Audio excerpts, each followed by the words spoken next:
Alex Press is joining us today. Alex is a staff writer at Jacobin. Her writing has appeared in the Washington Post, Vox, The Nation, and so many other places. She is definitely focused on labor. And recently, she wrote a piece called Baristas of the World Unite in Jacobin. Alex, nice to see you. Happy New Year. Happy New Year. How are you doing? I'm as great as one can be in these moments. Right. Sure. So I'm really excited to see the momentum around baristas. As I'm sure many do, I have dear friends who are baristas who I was talking to one the other day, and she was telling me how she sees her work as a craft, as an art. And Jane McAlevey is an amazing writer and organizer, and she always talks about the dignity of work. And when I heard her say that she is so passionate about the work she does, and it brings there's love of the art, and she is involved in all these competitions, I thought this is dignity. This is dignity in work, and this is always what it comes down to. Starbucks, of course, in Western New York has they've organized and been very successful in their work and being recognized for their work, and it's definitely the movement is spreading. But before we get to like the actual mechanics of the movement, you've been covering this. Like, why is it baristas? I mean, obviously there's organizing happening everywhere, but Starbucks has been a big promoter of having healthcare and education provided. I wouldn't have necessarily thought that the conditions were ripe at Starbucks before maybe other places. What is it about Starbucks that clicked this time around? Yeah, that's a great question. I mean, these are very hard to organize places, right? Small stores with high turnover. This is what part of why the service sector is so hard to unionize, right? People are coming and going so quickly. I mean, Starbucks, there's a couple things at play. One is that for people who want to build the labor movement, Starbucks is a massive employer, right? I mean, we're talking about, I think, 9,000 stores, maybe 230,000 employees nationwide. So once you get a foot in the door, there's a lot of potential if you really can organize across all Starbucks, which is what we're starting to see, which is amazing. I think there's some truth to the fact that the type of people that work at Starbucks might be inclined to unionize. People, there's the stereotype of like the millennial with a college degree who's now working at Starbucks. And that is some of the people who work there. I mean, there are conservatives, there are older people, there are people without a high school degree. There's a range of people at Starbucks, but it is the case that those people were a part of some of these early campaigns. There was the story in the New York Times today about this, that some of the sort of core organizers in Buffalo were former Bernie Sanders campaign volunteers, right? And so the Sanders effect is in sway. I read about labor day in and day out, and I see it in all kinds of workplaces, to be clear, including like industrial or blue collar workplaces, that people heard Sanders's message that everyone needs a union and that the working class can gain more power through unionizing, and they took it and ran with it. So we're seeing that too. Beyond that, I think that, if you have friends who are baristas, certainly I used to be a barista, and Starbucks had the reputation, despite sort of better health benefits than other sort of independent coffee shops, of being kind of a miserable place to work. I mean, people would always talk about like their Starbucks, trauma or their sort of training from Starbucks, where everything is down to the wire. People are ordering insane things and you have a huge line. And so it is a difficult job. And so that might be part of it too, is that this is sort of the standard bearer of this sector of the coffee economy. And the people who've been there, had enough. And so I couldn't tell you the specifics of why that store in Buffalo was the first to organize. But I can tell you now that, in the past few weeks since they won their NLRB election, other stores have won. Another store in Buffalo has since been declared union by the NLRB. And they've now filed elections at, I think, maybe across 8 states for other stores. So 3 more Buffalo stores will start a new union election at the end of this month. And there's just so many other states where this is happening too. So I grew up in Buffalo. So watching this is really that store that's on screen right now. I used to study there in high school and take my breaks and sometimes skip classes and go there. And it's really powerful. But I want to add one more thing about that location, which, based on what you just said about education, this area where those initial Starbucks were organized is in this education like sector. There are like multiple universities and colleges in that area, and it might be a factor. I mean, we don't have any data to suggest this necessarily, but there are multiple universities and colleges in that area, and it'd be an interesting aspect to look at. I would be fascinated to see whether it's UB or Canisius College or many other little colleges in that area.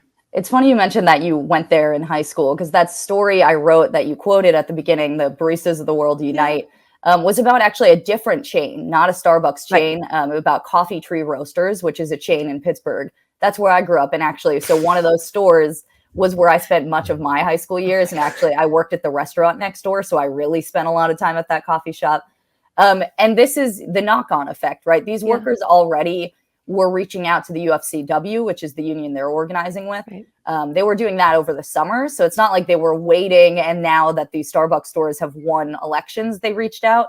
This is a process happening across all sorts of coffee shops. But they formally have, are trying to get a union election. The company has, immediately fired someone in response to that. So they are trying to bust the union, and, it's more complicated at a smaller chain, right? This is not a conglomerate like Starbucks. It has like 5 stores, right, in Pittsburgh. Right. So it's not a mega chain. And that said, though, these workers have the same complaints that you see when you read what the Starbucks workers are saying. They're saying that they don't have enough pay. They just want transparency. They want to know why some people make more money than other people. And they feel like COVID kind of intensified their problems, that they felt at times unsafe, or like they weren't having the amount of communication and precautions that they would expect from their employer. And so it pushed them to the edge. So I think the pandemic also is a big part for workers across sectors, but especially in the service sector. People have sort of been pushed to their limits here. Yeah. So before we get to Coffee Tree, because there are some differences, let's just touch on some of the circumstances that led to the unionization of Starbucks. Obviously, it's a much bigger chain, as you mentioned, but what were the conditions that they were complaining about, and how did Starbucks, just to remind folks, respond to the organizing happening? I mean, I think we all watched Howard Schultz tweet about it, comment about it, but again, like going back to Starbucks, kind of had this reputation of being like a different, socially responsible, big multinational company, provided insurance and education for those who sought it, but it wasn't enough. So what were they demanding? And I mean, I was really surprised to see the way that they cracked down, given their like reputation of being more socially responsible as a company. Yeah. So, I mean, it was the standard complaints that you hear across the service sector right now, which is like understaffing for one, concerns about COVID precautions not being enforced, or communication around COVID cases in the stores. And, pay is always a problem in low wage service work, like being a barista. So those were the complaints, really. And there was also an ideological level of, we think that we deserve a union, just like any other worker. And so, we're just going to be the change we want to see in the world and start it here. I think you can't discount the fact that people are just saying, you know what, actually, I can do this myself now. As far as what Starbucks' response was, I mean, it was egregious. They spent an immense amount of money on anti-union campaigning, right? So, it at times was very funny. Like Starbucks rerouted its CEO of North America, which again is a position where this person makes an immense amount of money, oversees thousands of stores. None of these workers have ever met this person before, of course. They're not hanging out normally at a Starbucks. But they rerouted them to Buffalo and would have them sweeping the floors of the store, saying, I'm here for you. Look how much we... Literally, yeah, one of the top the top executives for Starbucks, the workers would be like, this is clearly surveillance or a threat. Like, of course, I'm not going to tell this person my complaints. Like, this person has immense power over me. But they would snap photos of them like sweeping and cleaning up. And so that is a sort of undercover boss. Exactly. Exactly. These people are like, okay, just because we complained about understaffing, the idea that you're now bringing in like this multimillionaire to sweep our floors is not convincing me that like you're fixing the problem. And Starbucks really, it cracked down. It was spending a huge amount of money holding mandatory meetings, which is a part of the standard anti-union playbook for any company, where you're compelling workers to come in and hear, quote unquote, both sides, but really the case against unionizing from management often being trained by anti-union consultants behind the scenes on how to talk about this.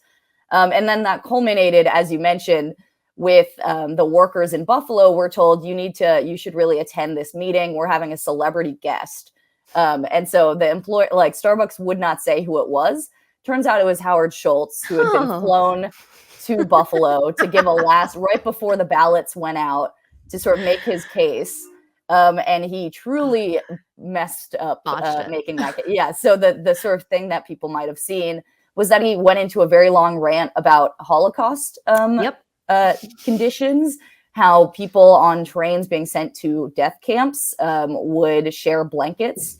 And isn't that a great sort of vision of humanity?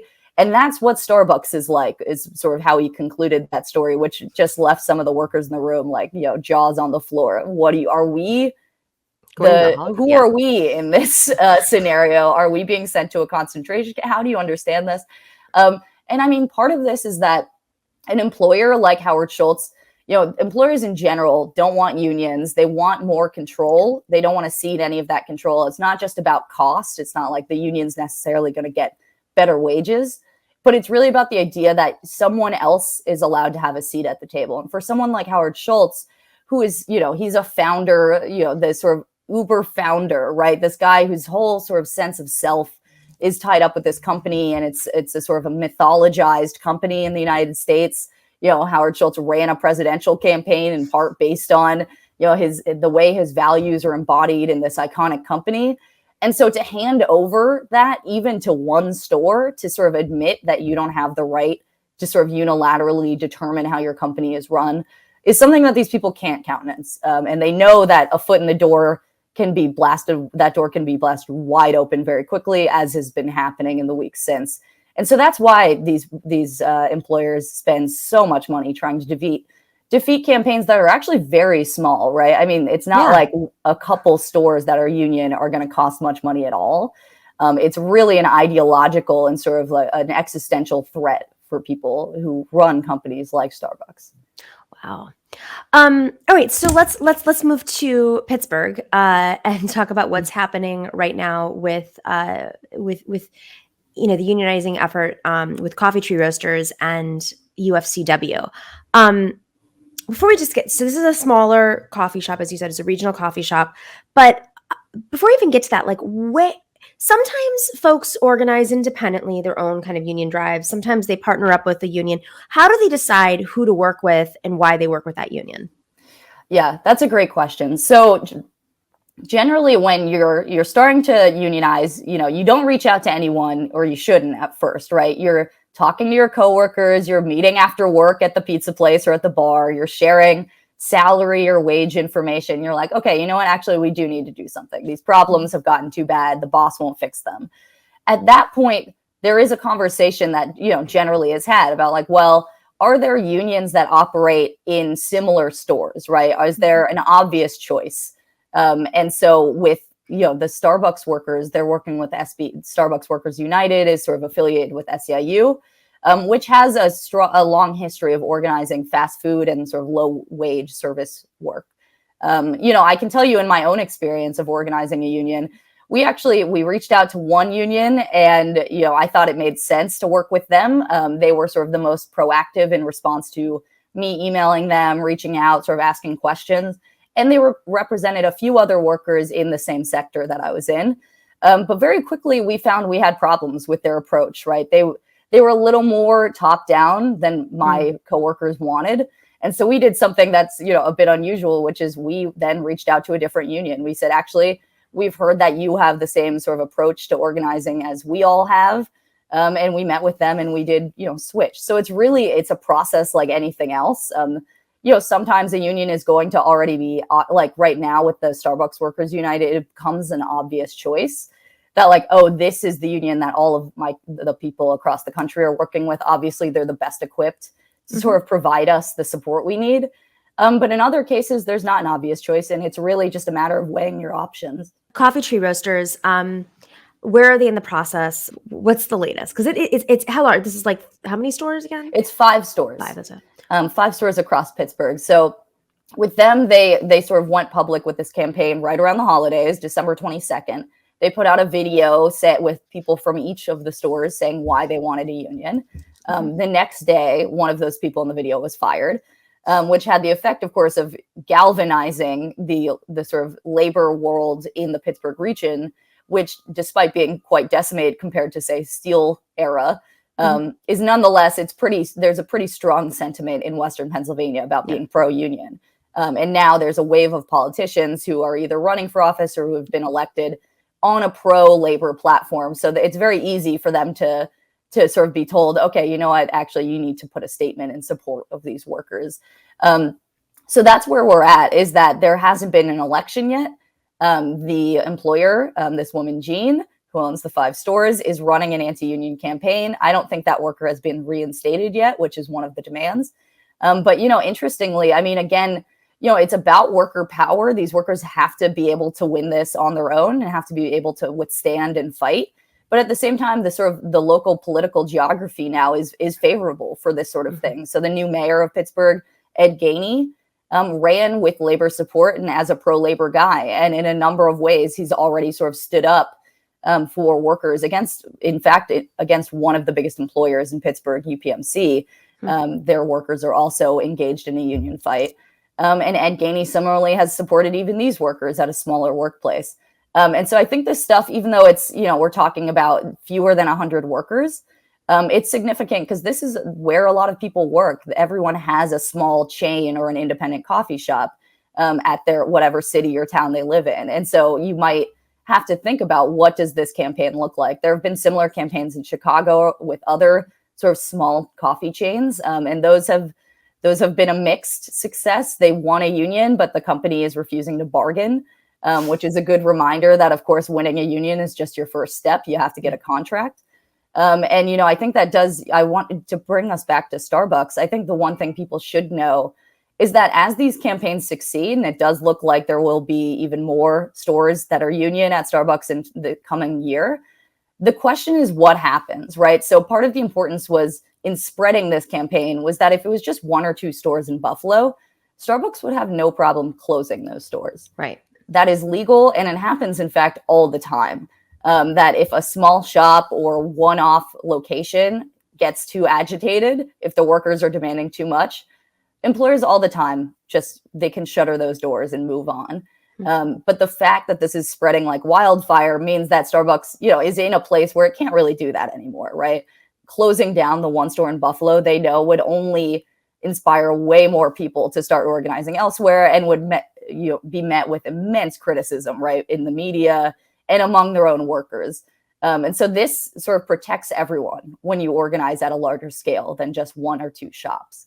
Anyway, just to answer the question, though, the Coffee Tree Roasters workers are organizing with the UFCW Local 1776, which has thousands of, something like 35,000 members in Pennsylvania, New York, West Virginia, a variety of workers, including in the food sector. So this sort of was their choice that they thought made sense. And so far, I mean, the union has seemed to be very supportive and sort of fighting for this worker who was fired. So it seems like they made the right choice, but that's how it goes, right?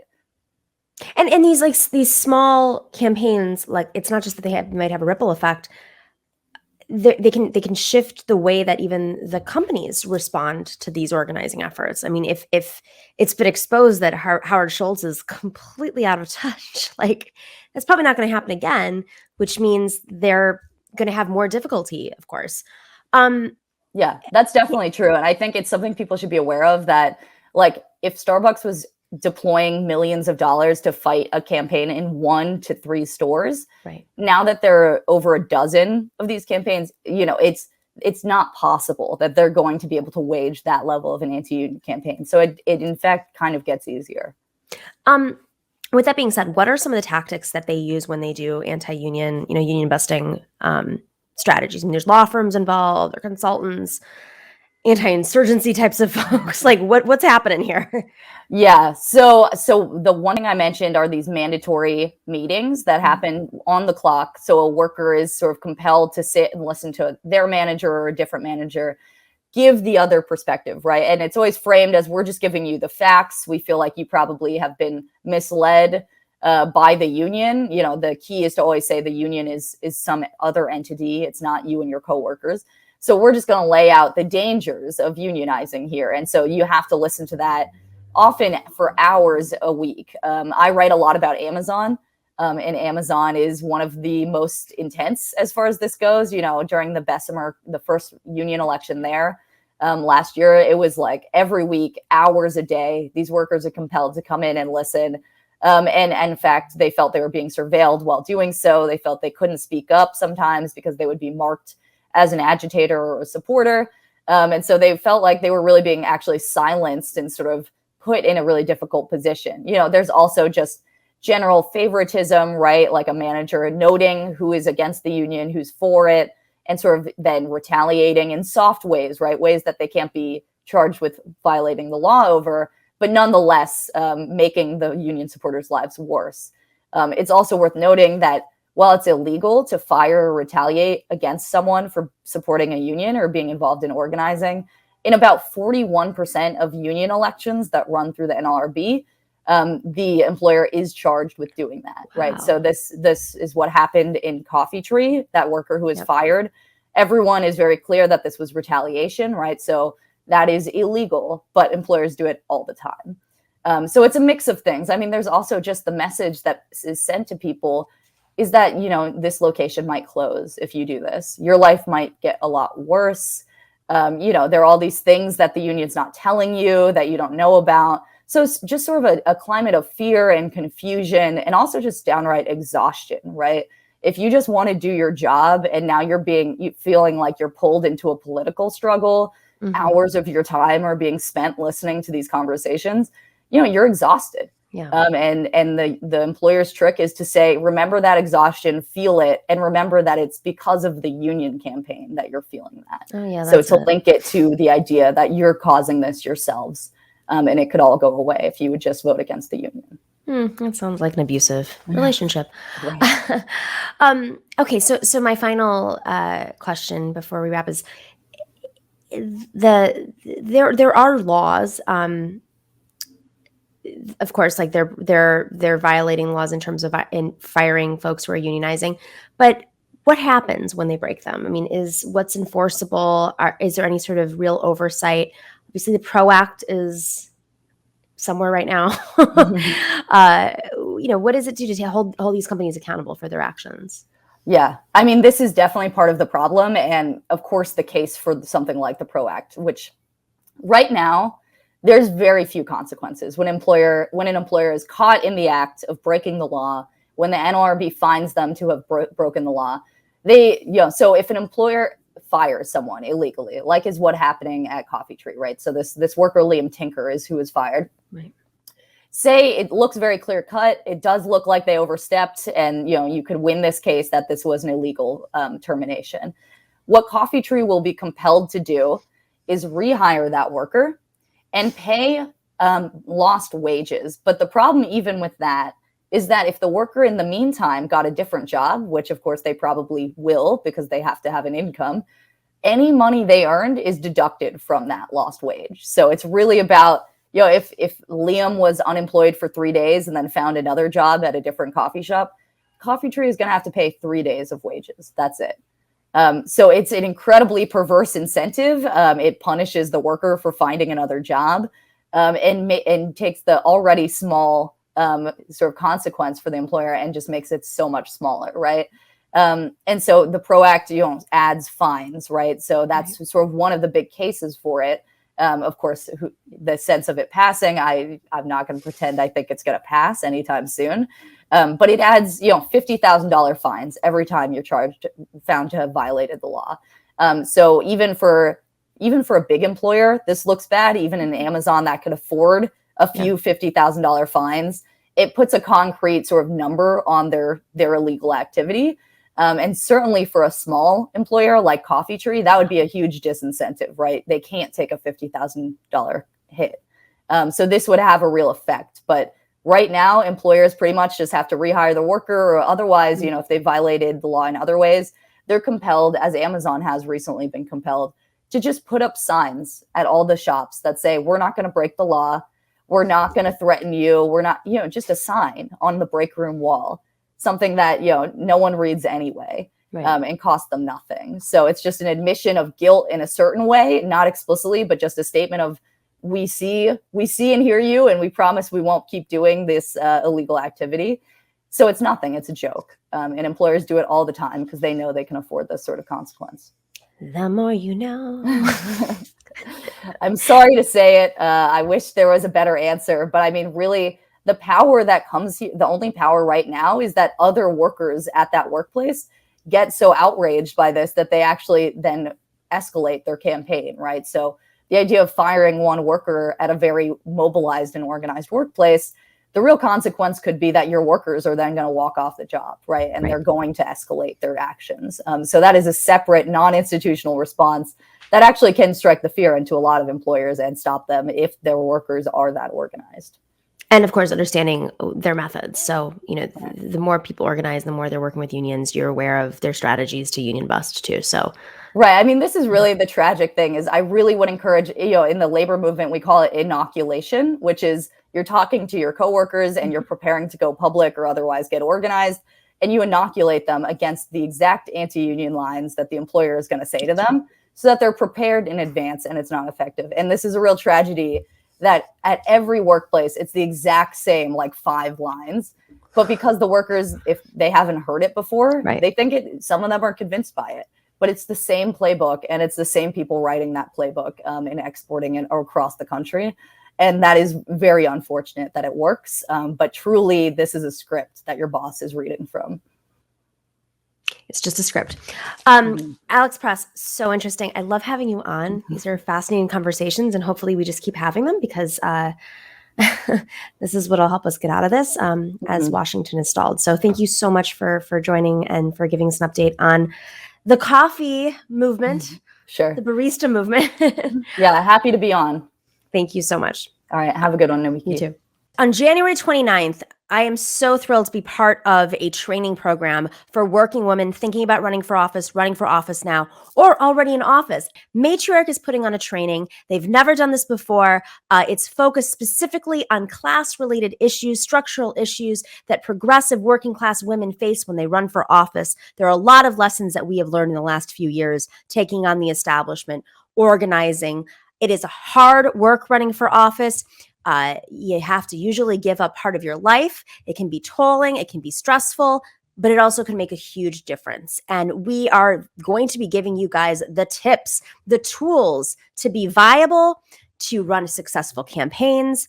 And it's all going to happen during this training. It's on January 29th. Oh, did I mention it's free? Go to matriarchtraining.com. Go sign up. Share with others. If you know someone who'd be an amazing candidate this cycle or next, definitely go share it with them. We have an amazing lineup of speakers who are going to teach you everything from how to craft your narrative, how to raise money when you're not like wealthy, because you still got to raise a little bit of money, who to hire, when to hire them, how to build a winning field strategy, and so much more. Check out matriarchtraining.com and sign up for this training on January 29th.